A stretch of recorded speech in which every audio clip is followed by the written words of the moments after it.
Sup guys, it's Alex here, and welcome to another edition of the Bracketology update. This one is for February 19th. Well, technically, as you can see here, it was Friday's Bracketology, but I've just been busy with a lot of things. I even meant to be there for the selection committee's top 16 reveal yesterday, but I was too busy doing other things in life, so I wasn't able to make that video like I usually do every year. But it was a crazy day of college basketball yesterday, especially here in the state of Kentucky, to where we had Kentucky sweeping Tennessee. I mean, we barely had enough wins to kind of stay in NCAA tournament consideration, and now we have a season sweep over Tennessee. Kentucky owns Tennessee in basketball, maybe not football, but then we also had Louisville upsetting Clemson, and as you'll see here in a second, that is pretty significant for Clemson's kind of NCAA tournament bubble hopes. At one point, they were the automatic qualifier for the ACC, but lately they have just been losing at every single game, and it's just been, I'm sure as a Clemson Tiger fan, like, you just got to be frustrated at this point. Like, the team's had some relative success over the past couple of years, getting some high seeds here and there. Like, I think they had a 4 or 5 seed here in the last couple of years, but now to see them kind of sliding out of the NCAA tournament picture this year, whenever there's programs supposed to just keep improving year over year, that's something that, as a Clemson fan, I would be a little skeptical of, not gonna lie. But anyway, we have had a good weekend of college basketball here, and a little bit of hindsight for 2020 kind of hindsight here, because these the brackets were set up for Friday, but now we have 2 extra days of games to kind of make decisions on and discuss. So now if we take a look here at the Bracket Watch, top overall seed is Alabama, even after they just went and destroyed Georgia yesterday by almost 50. First team out is Mississippi State, got a huge road win over Ole Miss in overtime, so they should probably find their way back into the bracket on Tuesday's Bracketology with Joe Lunardi. And then Clemson, last team in to the tournament as of Friday. They're probably going to fall out of the next 4 out at this point, because, I mean, Louisville, that was only their 4th win of the year. They're like 4-23 now on the season. And Clemson was 11-point favorites. That's just a loss that you cannot have if you are Clemson right there. So now taking a look here at the last 4 byes, we have Nevada, Boise State, Memphis, and West Virginia. Last 4 in are Kentucky, who should now be pretty much safe on the tournament picture unless they just completely lose all the rest of their games and then have an early exit in the SEC tournament. Then North Carolina, Wisconsin, which Wisconsin's an interesting case as well because they lost at home to Rutgers yesterday. I mean, it was by 1 point. Neither team could make a shot at the end of the game. But for Wisconsin, they just need to stack up wins right now, and they're just not really coming. Maybe they'll stay as the last team in on Tuesday's Bracketology. Maybe they'll fall to the first 4 out. Mississippi State's definitely going to be moving up. But it'll be very interesting to see how this bubble picture kind of shakes out once we get to Tuesday's Bracketology, and then Clemson, the last team in. Not for long. This will probably be the last video to where I mention Clemson in the NCAA tournament picture for a while. Then with the first 4 out, we have Mississippi State, USC, Oregon, and Charleston. So we have 2 Pac-12 teams right there finding their way in the first 4 out. Really, there's only 2 Pac-12 teams that are safely in the tournament right now with UCLA and Arizona. So then they need USC and Oregon to kind of step it up there. Then we have Charleston in the first 4 out. Next 4 out are New Mexico, Seton Hall, Utah State, and Wake Forest. So now if we take a look here at the 68-team bracket, in the South Regional, the Louisville bracket, just taking a look at some movements here. We have Oklahoma State down to a 9, and they ended up getting blown out by TCU yesterday. Indiana down to a 5. They hung on and beat Illinois, and they were in the top 16, I believe, of the selection committee's kind of bracketology. So on Tuesday's bracket, they should probably be a 4 seed. Then we have Drake up to a 12, Miami up to a 4, Kentucky due to the field there as the 11, and now they should be pretty much safe. They'll probably be like a 10 seed on Tuesday's bracketology. Arkansas down to a 10, though they got the win over Florida, I believe, so they'll probably move up to a 9 or maybe stay at a 10, I don't know. Then over there in the Midwest Regional, we have Rutgers down to an 8, who got that big road win over Wisconsin yesterday. Texas A&M up to a 9, who I believe they got a big road win over Missouri, which Missouri is another team that's kind of been faltering as of late. Then we have Xavier down to a 5, VCU up to the 12, Illinois down to the 6. As I mentioned, they lost to Indiana yesterday. Then we have Providence up to a 7, got a big win over Villanova. Boise State up to a 10. Then if we take a look here at the East Regional, we have Missouri down to an 8, and they may fall down to a 9 after yesterday's loss. St. Mary's up to a 5. Northwestern up to a 6. Look at that program. They weren't even supposed to be touching the NCAA tournament picture this year. Now they find themselves as a 6 seed.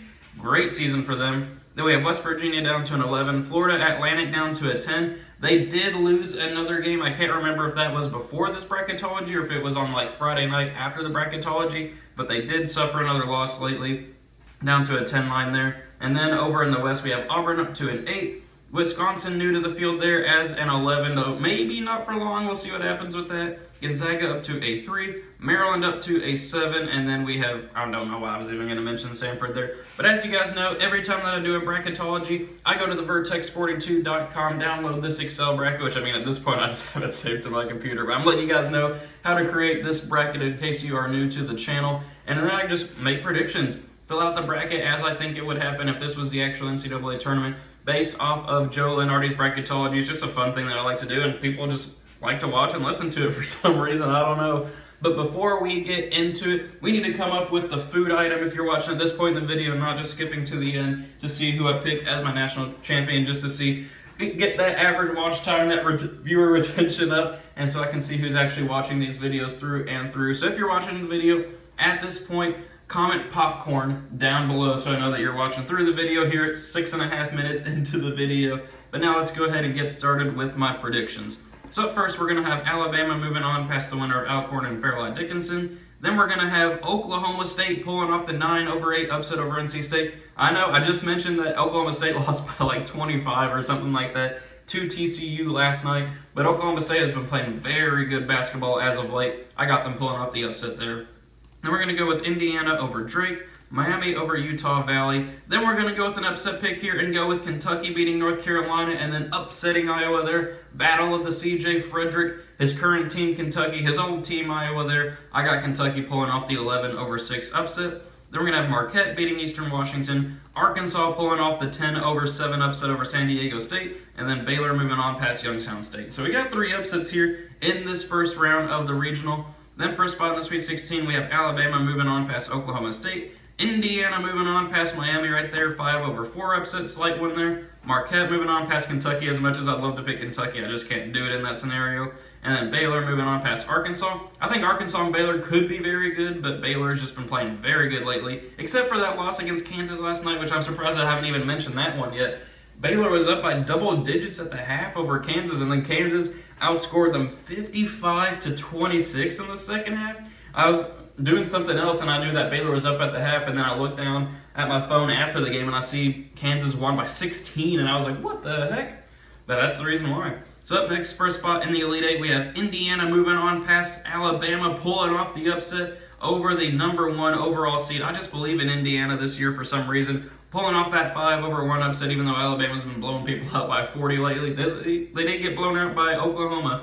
We'll see what happens with that. Then we're going to have Baylor here moving on past Marquette. And then for a spot in the Final Four, why not let it fly? Why not go with 5 seed Indiana moving on to the Final Four out of that regional? Gotta have some upsets here at some point. So then over here in the top right regional, we're going to have Houston moving on past Texas A&M Corpus Christi. Then we're going to have Rutgers moving on past regular Texas A&M there. Xavier moving on past VCU. Kansas State advancing on past Southern Miss. Illinois hanging on past Memphis. Tennessee over Vermont. Then we're going to go with Providence over Boise State and Texas over Kennesaw State. So no upsets here in the first round of this regional. For a spot in the Sweet 16, we got Houston moving on past Rutgers. Kansas State advancing on past Xavier there. Then we're going to go with Tennessee moving on past Illinois along with Texas over Providence. Then for a spot in the Elite Eight, I really want to pick Kansas. You know what? I'm doing it. I'm going with Kansas State. I just believe in Kansas State this year. It's not that I don't believe in Houston, but I don't know. I just can't have them moving on to the Final Four for some reason. And, I mean, the comment section has been letting me know, but I just think that Kansas State will beat Houston in this moment. Then we're going to have Texas moving on past Tennessee as well, which sets up Texas versus Kansas State here for a spot in the Final Four. And I'm going to go with Texas advancing on and moving on to the Final Four as a 2 seed right there. So moving on to the bottom right regional, we're going to go with Kansas here moving on past Rider. Duke pulling off the upset over Missouri, if you want to even call it that, 9/8. Then we're going to go with St. Mary's moving on past Kent State, Connecticut beating Hofstra, Northwestern hanging on past West Virginia, and then Virginia moving on past the Fighting Toothpaste. Then we're going to go with the Michigan State Spartans over Florida Atlantic, and then Arizona here moving on past UNC Asheville. Then for a spot in the Sweet 16, we got Kansas moving on past Duke. Battle of the Blue Bloods right there. Weird to see that matchup happening in the second round. Then we're going to go with Connecticut moving on past St. Mary's. Pulling off the upset here with Northwestern up the 6-3 over Virginia. Virginia's just been struggling to beat teams lately. They only beat Louisville by 3, just beat Notre Dame by 2. Barely hung on past Duke with a questionable call at the end. Could something be up with Virginia, or is that just a typical Virginia victory? Then we're going to go with Arizona moving on past Michigan State. Then for a spot in the Elite Eight, Kansas we got moving on past Connecticut. Then I'm going to go with an upset pick here and go with Northwestern moving on past Arizona, the 6-2. But then I have Kansas advancing on to the Final Four out of that regional. So now, moving on to the last regional. Bottom left, we have Purdue advancing on past the winner of Morehead State and Howard. Then we're going to go with Pittsburgh pulling off the 9-8 upset against Auburn. I think Auburn lost again yesterday. Then we're going to go with Creighton moving on past Oral Roberts. Iowa State over Yale. TCU moving on past the winner of Clemson and Wisconsin, which we've already talked about that in depth this video. Gonzaga moving on past UC Irvine. Then we're going to go with Maryland over Nevada and UCLA over Samford. Then for a spot in the Sweet 16, Purdue moving on past Pittsburgh. Then we're going to go with Creighton here pulling off the 5-4 upset over Iowa State. I think that would be a fantastic second round matchup there, Creighton and Iowa State. Then we're going to go with Gonzaga moving on past TCU, and then UCLA advancing on past Maryland.